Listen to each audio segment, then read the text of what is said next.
Right. Well, someone who would have been watching yesterday's news very closely, in actual fact, of Nicola Willis and the Prime Minister, Christopher Luxon, forcing public, well, I think the word is attempting to force public servants back to work in Wellington, is Councillor Tory Randle. He would have been looking at a lot of things in the last week and I imagine raising his eyebrows. But yesterday might have in actual fact lightened the gloom, a little of the Stygian gloom that has descended upon Wellington, with the announcement that, well, presumably thousands of people who are working from home, which is a euphemism for doing nothing, will actual fact be, if they are doing nothing, forced to come into work to do it. And Tony joins us now. Tony, welcome to the show, mate. Good to have you on. Good to be here. Thank you, Michael. Okay, well, just to remind everybody, you are Councillor Tory Randle. You're a Wellington City Councillor. I was just saying in my introductory remarks this morning that I'd come from a council meeting to come onto the show this morning, but that normal people can't be councillors in this country, and it's an absolute barrier to good decision-making as a consequence. I'm not suggesting you're completely abnormal, Tony, but we know that you sort of are on the fringe somewhere. But I'm sort of, it's not a job that if you were a wage and salary earner you could do, is it, being a Wellington City Councillor?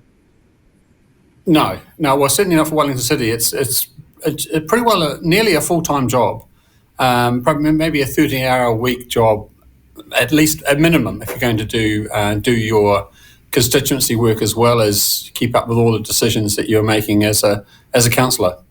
So how much do you get paid? What's your base pay for a councillor? About $109,000 a year, which is fairly good. It's above the average wage in Wellington City. Well above it. Yeah, twice as much as Tony. For a 30-hour week, that's not bad, boy. No wonder you went to become a Wellington City Councillor. Well, I have to say that before that I used to work on IT projects, so this is... I know, you're going to say I've taken a salaried loss to go down to it, but but there'll be a lot of people, actually, to be honest with you, Tony, just quietly, there'll be people sitting around your table, this is the best paid job they've ever had. I think that I suspect that may be true for a couple of the councillors. That's I bring, grey hair. I mean, I haven't always been on this sort of salary, and when I first started off, like everyone else, I worked on a salary that was a lot less than the salary I bring now. And hopefully, I'm bringing some experience as well as some views to the council. And but you're right that it's not an easy job. And the reality is, I probably work 50 hours a week. Not 30, to do my job, because if you're going to get into the issues, you've got a lot more background work, you've got a lot more meetings, and so it is a full-time job for me. Do you? I'm intrigued in this. Do you know the councillors who work and the councillors who don't? I know that there are councillors who have alternative employment.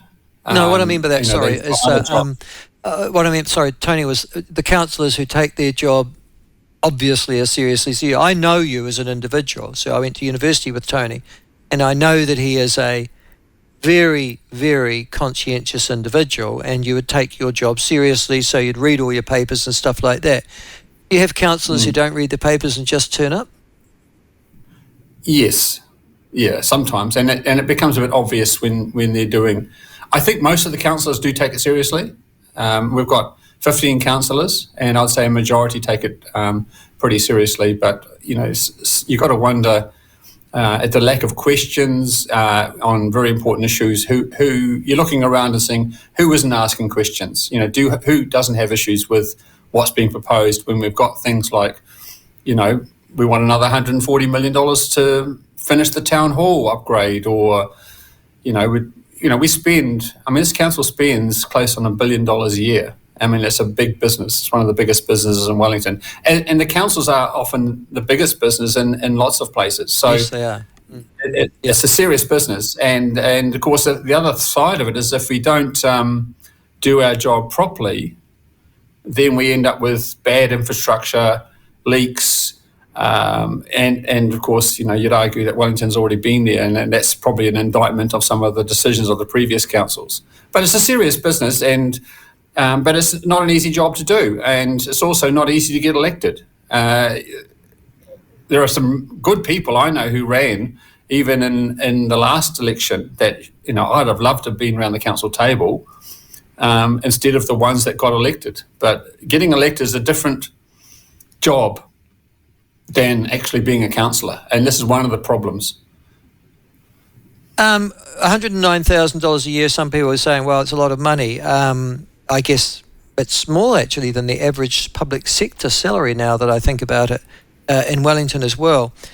But nonetheless, going back to that decision yesterday that Nicola Willis made, forcing those people who have been living at home to come to work, do you expect that to have a positive effect upon your CBD and upon Wellington in general? I will, yes.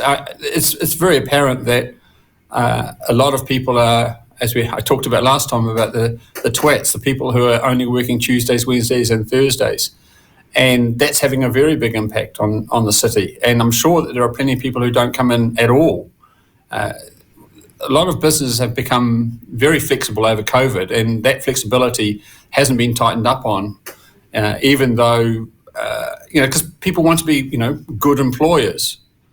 And, I also suspect that the younger generation has now got this flexibility as an expectation.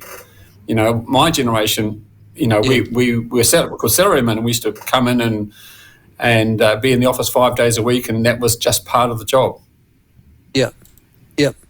No, it certainly has changed. And I'm interested, though, this concept that you are more productive at work than not, that's been pushed back by the PSA.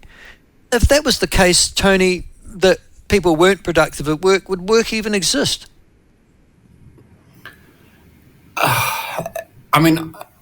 We've all worked from home, and we've all had our turn about going and mowing the lawn, because it needed to be mowed before the rubbish collection came, and you didn't do it in the weekend, so you're doing it on Monday. There is evidence that some people are more productive, and there's evidence that some people are less productive. I think the key thing is that if you can't measure the productivity, then you probably need to keep your workers close at hand. But if you can measure productivity, there's a number of jobs now that are mostly done at home. Like if you're in a call centre answering the phones for customer support, a lot of those jobs now are sitting at home, and people can do them part-time, and the flexibility of being able to jump in and join in when you can is enabling people to live much better lives. And I think and the productivity of the people can be measured. So that's great. And I think the world is a better place with this flexibility. I'm not taking it away. I'll even go further in saying, even with the government's changes, I don't think the economy of Wellington is really going to go back the way it was before COVID. No. I think things have changed. But I do think that people who aren't productive are really having a holiday now on a salary. And it's important that managers get on top of that and know, who is doing the work and who isn't. Absolutely. Listen, the other thing, obviously, that happened, and it concerned you directly in actual fact, was that your mayor had a interview over the weekend with Jack Tame in the Q&A interview. I think she was referring to you, not specifically by name, but certainly by faction, when she talked about the negative people in Wellington, Tony, who are making her job difficult.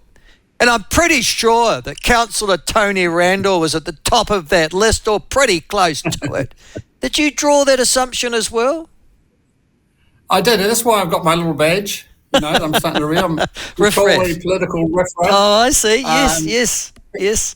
Just to explain to people who are not seeing this, but are listening to it, Tony is wearing a badge that says political riffraff. I imagine you're going to wear that into the council meeting as well?